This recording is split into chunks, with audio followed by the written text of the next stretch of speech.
Le Conseil des ministres adopte le projet de loi portant un règlement définitif du budget de l'État pour l'année 2018.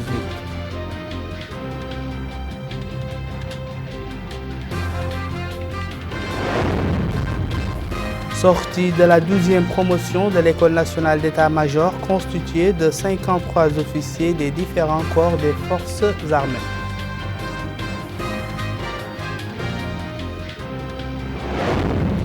L'Association des journalistes mauritaniens organise un atelier de concertation sur l'autocensure.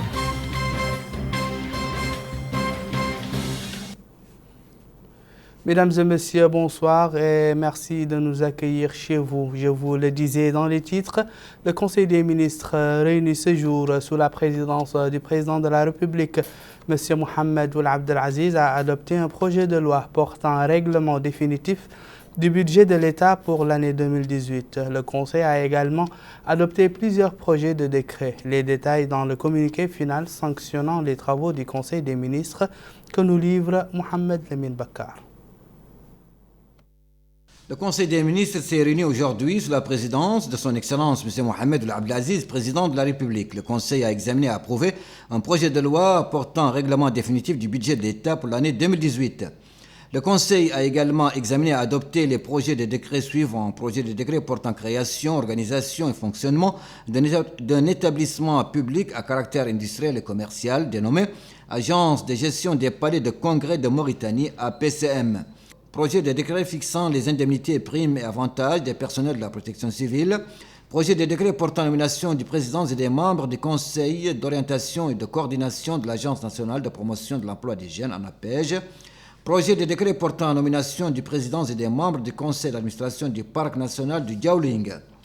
Le ministre des Affaires étrangères et de la coopération a présenté une communication relative à la situation internationale. Le ministre de l'Intérieur et de la décentralisation a présenté une communication relative à la situation intérieure. Enfin, le Conseil a pris les mesures individuelles suivantes.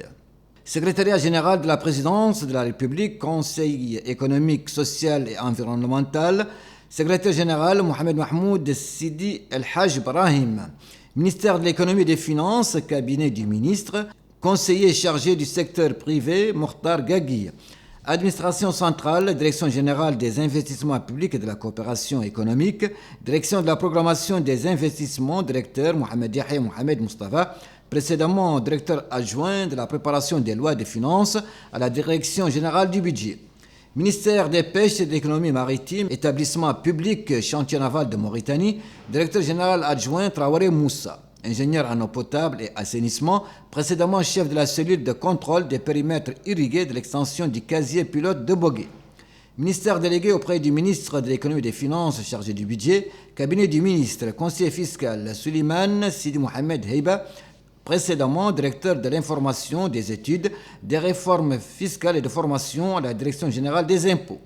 Administration centrale, Direction générale du budget, Direction de la préparation des lois de finances, directeur Fal Khayar, précédemment directeur de la programmation des investissements au ministère de l'Économie et des Finances, directeur adjoint Mohamed Mujtaba Amin, précédemment chef de service chargé du règlement à la direction de la dette extérieure au ministère de l'Économie et des Finances, direction générale des impôts, direction de l'information, des études, des réformes fiscales et de formation, directeur Mohamdi Cheikhani, précédemment directeur régional de la zone sud.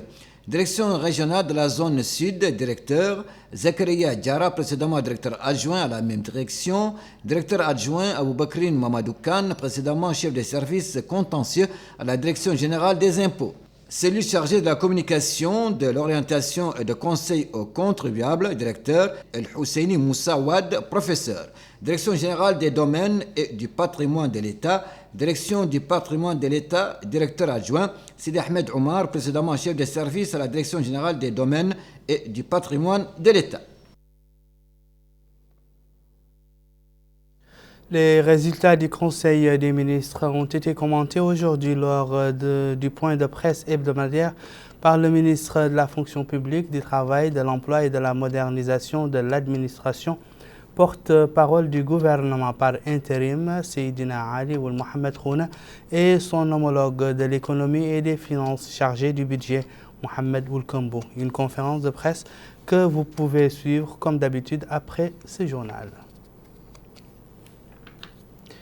De nouveaux messages de félicitations pour le président élu, M. Mohamed Ould Cheikh Al Ghazouani, à l'occasion de son élection à la magistrature suprême du pays. Le premier message lui a été adressé par le secrétaire général de l'Union du Maghreb arabe, M. Tayyib Bakouche, et le second par le président du Burkina Faso, Roch Marc Christian Kaboré. Je vous le disais dans les titres, l'École nationale d'état-major a fait hier ses adieux à la 12e promotion d'officiers après une formation d'une année. La nouvelle promotion compte 53 officiers de différents corps de forces armées et 4 officiers des 3 pays amis. La cérémonie de cette promotion a été présidée par le ministre de l'Intérieur et de la Décentralisation, M. Ahmedou Abdallah, ministre de la Défense nationale par intérim, en présence du chef d'état-major général des armées, le général de division Mohamed Cheikh Mohamed Lemine. Bokar Baylaba. Cette 12e promotion a bénéficié d'un programme académique intensif qui allie entre la théorie et la pratique et englobe différentes disciplines militaires ainsi que d'autres thèmes d'enseignement général indispensables pour l'officier dans le monde d'aujourd'hui.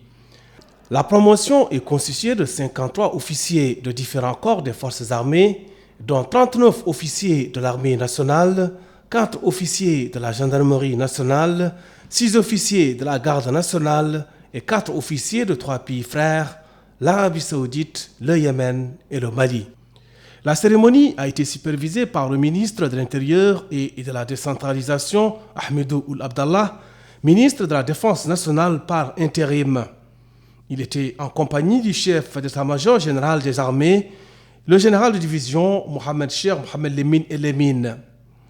Et dans un discours prononcé pour la circonstance au nom du président de la République, commandant suprême des forces armées et de sécurité, le ministre de l'Intérieur et de la Décentralisation, Ahmedou Ould Abdallah, ministre de la Défense nationale par intérim, a souligné que la promotion des compétences des individus et le relèvement de leur niveau représente l'une des plus importantes dimensions de la vision stratégique du président de la République, tendant à former des compétences de haut niveau au plan militaire. Il a ajouté que l'objectif de cette stratégie est principalement de faire face à tous les défis de sécurité à travers la restructuration et la modernisation des forces armées.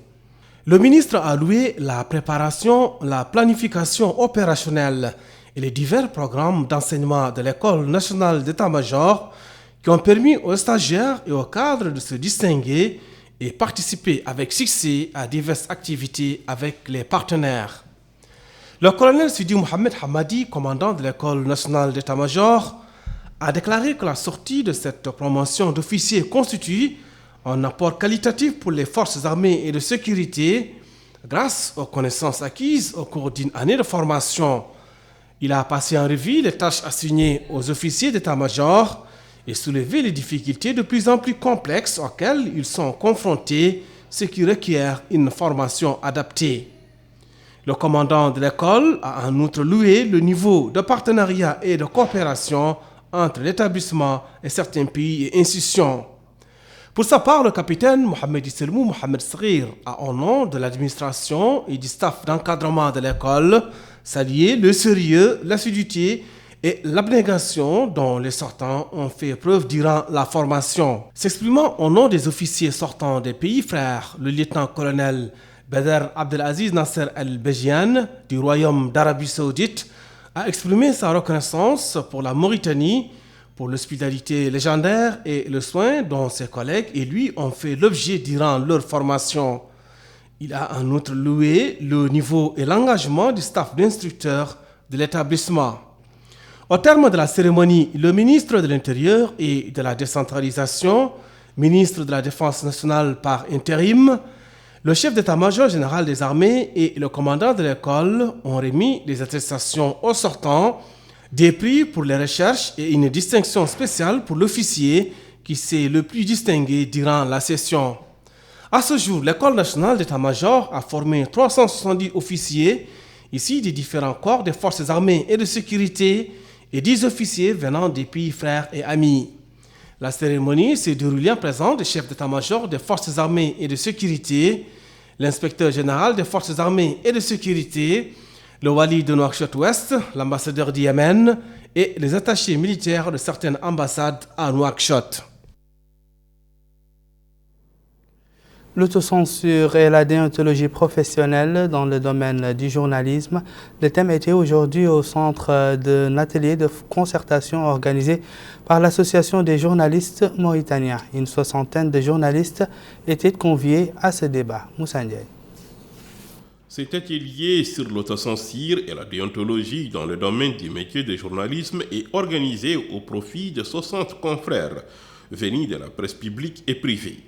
L'objectif est de discuter les mécanismes permettant d'élaborer une charte d'honneur qui sera acceptée par tous les journalistes, structures concernées et organisations qui exercent au sein du secteur de la presse et de l'audiovisuel en Mauritanie. Le secrétaire général du ministère de la Culture, de l'Artisanat et des Relations avec le Parlement, Dr Ahmed Oulouba Oulsid Ahmed, a dit qu'il est temps que la presse et différents acteurs du secteur prennent leurs responsabilités à travers leurs produits, notamment écrits et d'autres publiés dans des organes de presse, afin, dit-il, que le professionnalisme puisse s'imposer sur le terrain face à l'amateurisme. De son côté, notre confrère Moussa Oulbohli, président de l'Association des journalistes mauritaniens, a précisé que cette rencontre de concertation vise, entre autres, à créer un terrain d'entente et un climat favorable aux échanges et au partage d'expériences afin que tous les journalistes puissent s'entendre sur une charte d'honneur acceptée par tous. Vu le rôle que joue la presse dans le but de réaliser un développement durable, la sécurité et la stabilité, il est nécessaire d'accorder plus d'importance aux professionnels des médias et au secteur de la presse et de l'audiovisuel en Mauritanie pour plus de progrès dans différents domaines. Et nous refermons ce journal par Nouadhibou où la pêche industrielle a repris ses activités après plus de 2 mois d'arrêt biologique.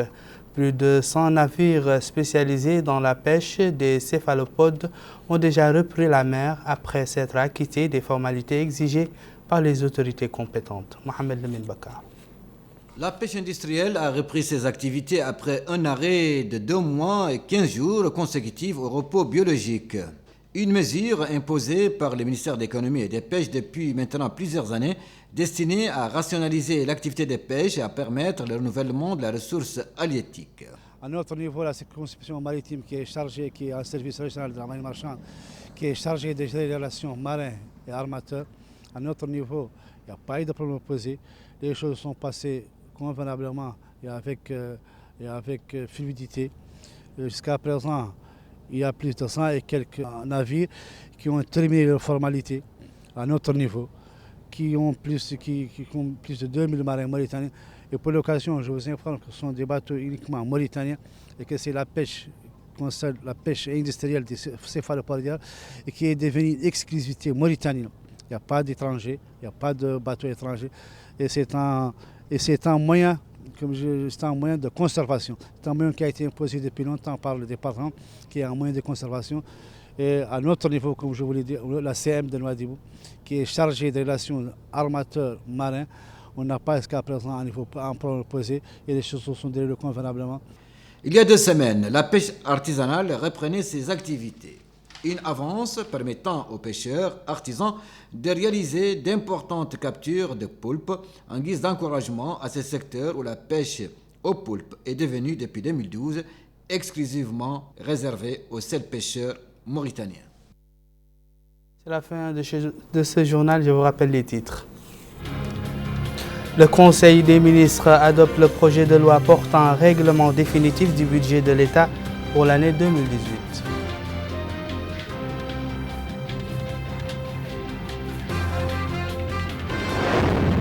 Sortie de la 12e promotion de l'École nationale d'état-major constituée de 53 officiers des différents corps des forces armées.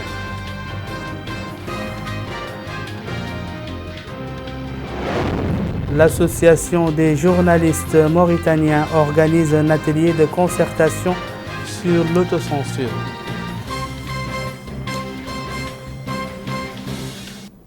Où que vous soyez, merci de nous avoir suivis. Merci également de votre fidélité. Au revoir.